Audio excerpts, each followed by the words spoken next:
Oh, le look pas du tout cliché avec le col, les lunettes pour une vidéo pour les étudiants sérieux. J'ai même pas fait exprès. J'ai même pas besoin de ces lunettes là tout de suite. Je sais pas pourquoi j'ai fait ça. Coucou les loulous, c'est Lou. J'espère que vous allez bien. Je vous ai récemment donné mes petits conseils pour être productif pendant la semaine quand on rentre des cours, ainsi que des conseils pour être productif le week-end. Je vous donne là des conseils qui rentrent pas vraiment dans une catégorie. Je vous en donne 10 qui sont mes petits trucs à moi, qui m'ont pas mal aidé pendant mes études. Et qui évidemment continuent de m'aider. Premier conseil, travailler en étant surveillé.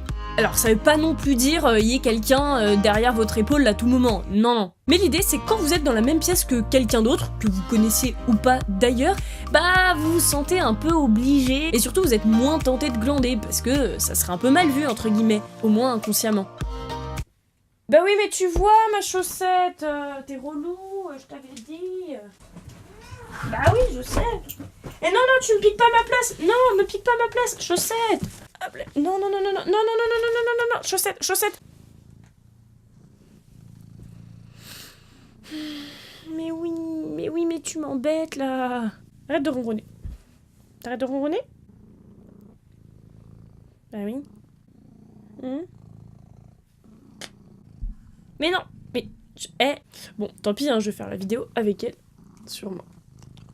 Et bah oui, maintenant pour retrouver le plan, c'est malin ça. Ok, tu te tais un peu? Je sais même plus où j'en étais maintenant.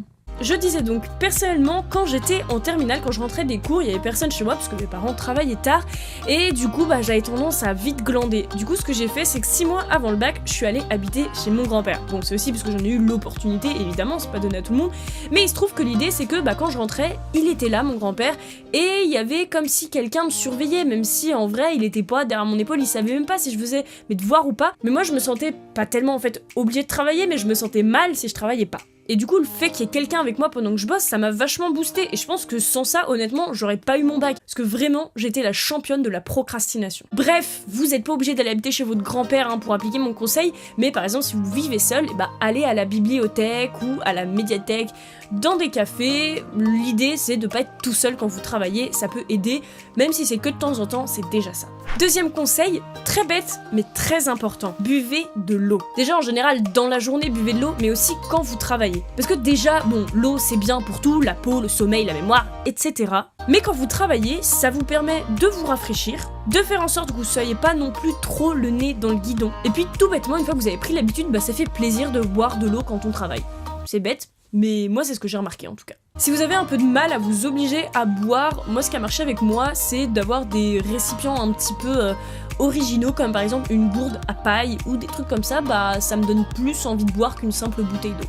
Troisième conseil, trouvez votre façon de faire des fiches. Il en existe plein et vous pouvez trouver des inspirations sur les blogs d'études, sur Tumblr, Instagram, etc. Il y a une méthode assez populaire qui est le mind map, que personnellement j'ai encore du mal à utiliser, mais apparemment c'est quand même très efficace. Si ça vous intéresse, je vous mets dans la barre d'infos un lien vers une vidéo de Fabien Olicard, qui est un youtubeur français que j'adore, qui a fait toute une vidéo où il explique le principe des mind maps, il explique pourquoi c'est bien, il explique comment les faire. Je vous conseille vraiment d'aller voir cette vidéo. Et il a fait aussi une autre vidéo sur les tables de rappel, qui sont un moyen de pouvoir retenir les choses plus facilement, notamment tout ce qui est les chiffres, mais pas que. Et il a fait une vidéo là-dessus aussi. J'ai commencé personnellement une table de rappel et je trouve ça vraiment super. Sa vidéo est géniale, je vous conseille vraiment d'aller la voir. Mais donc, en gros, pour résumer mon conseil, trouvez vraiment vos méthodes pour réviser mieux, pour apprendre mieux, etc.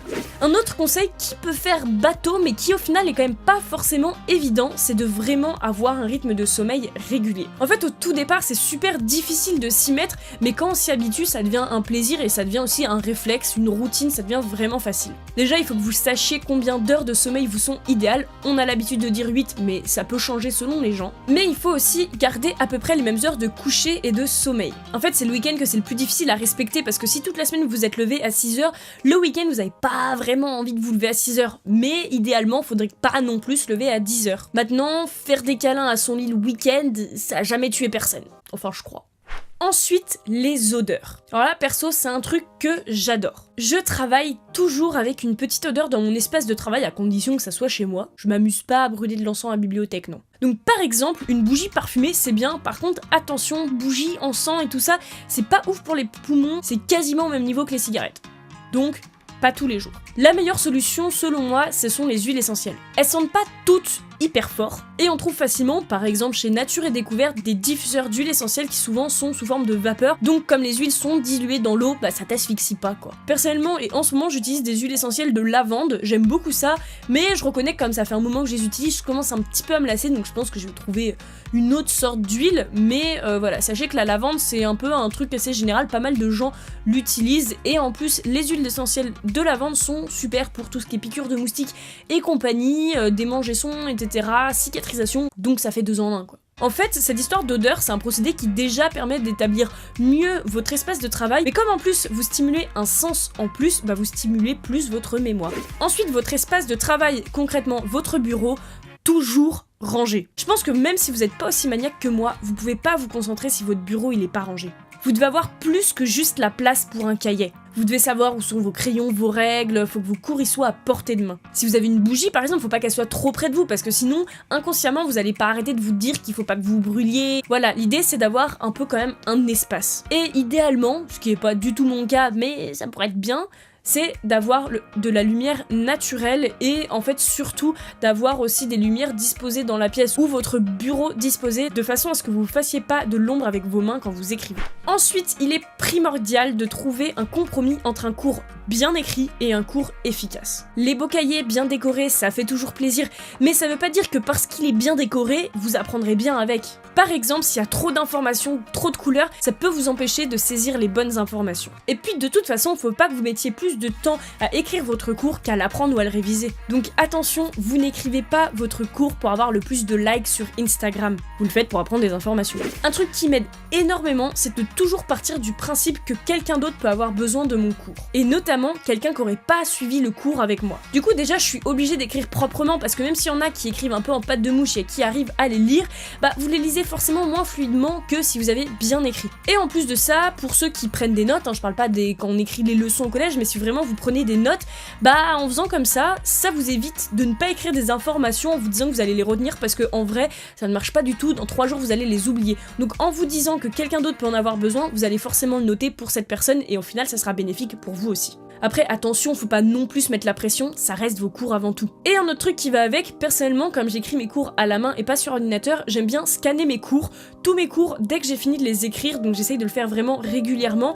Comme ça, si quelqu'un en a besoin, je peux leur donner, et moi j'ai quand même mon cours, ça me gêne pas, et encore une fois, ça me permet d'être efficace et de faire les choses en temps et en heure. Un conseil maintenant très bête, mais pourtant très efficace, relisez vos cours régulièrement. Je sais, c'est bête, mais c'est tellement un gain de temps et d'efficacité. Plus vous aurez lu un truc, mieux vous allez le retenir. Si vous le relisez que 3 jours avant votre examen, non seulement vous allez pas le retenir sur le long terme, ce qui est un peu con quand on fait des études, l'idée c'est quand même de le retenir sur le long terme, mais en plus de ça, vous allez stresser pendant l'examen. Et vraiment, ça, il faut s'y habituer tôt au collège et au lycée, parce que si vous êtes comme moi et que vous avez procrastiné et fait de la merde pendant toutes vos études, avant les études supérieures, c'est une habitude qui est vraiment difficile à prendre. Dernier conseil, si vous aimez étudier en musique, même si, attention, c'est un peu déconseillé parce que ça déconcentre, idéalement, il faut le faire avec une playlist que vous connaissez. Parce que si vous écoutez des chansons que vous connaissez pas, vous serez forcément plus facilement déconcentré parce que vous allez être à l'écoute, alors que si vous connaissez, c'est normalement plus passif. Même si quand on connaît, on a tendance un petit peu à rester les paroles, etc.,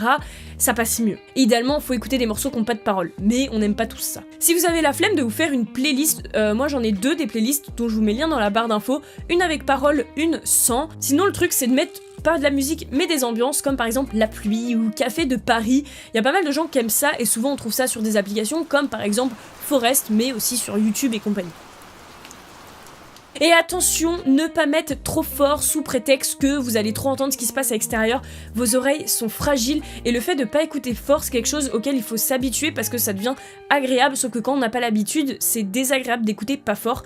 Mais vraiment, c'est un réflexe à prendre, je vous en supplie, vos pauvres oreilles, on va être la génération, on va tous être sourds à 50 ans si on écoute trop fort. Voilà, j'espère que mes conseils auront pu vous être utiles, n'hésitez pas, vous, dans les commentaires, à donner vos conseils, vos petits trucs et astuces pour étudier, et donc sur ce, moi, je vous laisse là-dessus, et je vous retrouve bientôt dans une prochaine vidéo.